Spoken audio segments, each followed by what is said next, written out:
this is very much about timing. So, that Fakhrizadeh was killed is perhaps unsurprising given who he was. That he was killed now is the important thing. In terms of what it actually means for their nuclear aspirations, ultimately not very much. I mean, yes, he was probably the most senior figure. However, the knowledge is embedded throughout Iranian nuclear structures.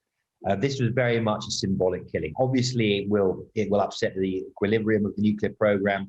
It will cause fear amongst other Iranian nuclear scientists, but the knowledge is there. The question is, why was this done now? And this is very much about political messaging as a new American administration comes in. As I wrote recently, I think the message is clear from Israel, and it was clearly Israel that did this, or was behind it, is that, administrations may change, our security considerations will not. And of course, no one has yet taken responsibility for the action. But David, as you mentioned, it is coming at a critical time, not least because we're seeing a change in leadership out of the US. And President Trump was famous for pulling out of the JCPOA deal. He was not a fan of that deal. What did the events over the weekend mean for the future of the negotiations between the US and Iran? And would the US be rushing back into discussions with Iran, given how things may unfold and given a potential for retaliation from the Iranian side?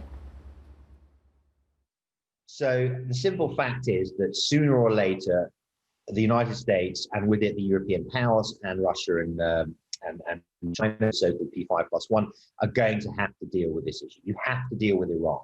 Iran is in many ways the ordering principle of the Middle East. It's a country of 70 million people. It has huge energy resources, and it sits between two of the world's great energy sources, the Caspian Basin and the Persian Gulf. You cannot ignore Iran. You just can't. This was tried for many years. It didn't work. So Biden is going to have to broach this subject. Everybody knows this. So what you're seeing now is the Israelis saying, as he comes in, that we are not going to be any softer on this. And at the same time, look at the Iranian reaction post-assassination. They've really made the most of this. They have used Fakhrizadeh and martyrdom imagery throughout. He's across all Iranian state media.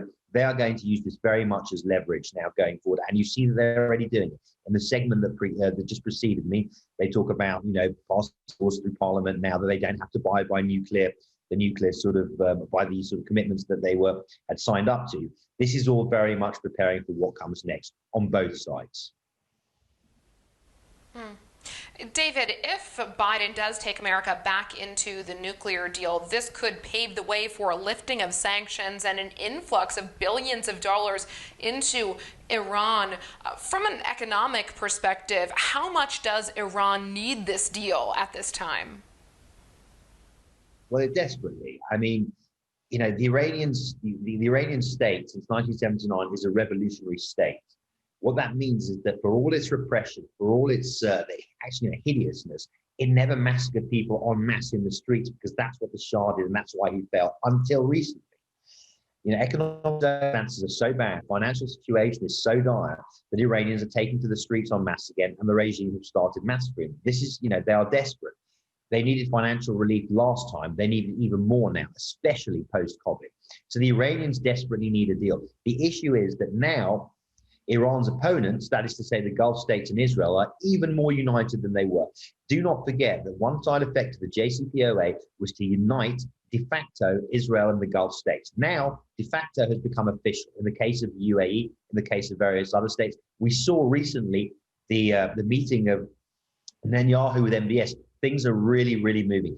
Joe Biden is in a tough spot because on the one hand, he has to do something about Iran. On the other, the Israelis and the Gulf states are not going to accept anything like the sort of deal that he made before. Now, obviously, they don't have a veto power over it. However, their ability to make things incredibly difficult for Biden, especially given numbers in the Senate, is considerable. So it's a very, very tense situation. And both sides here now, everything that's happening on the Iranian side, everything that's happening on the other side, is gearing towards the possible resumption of these negotiations.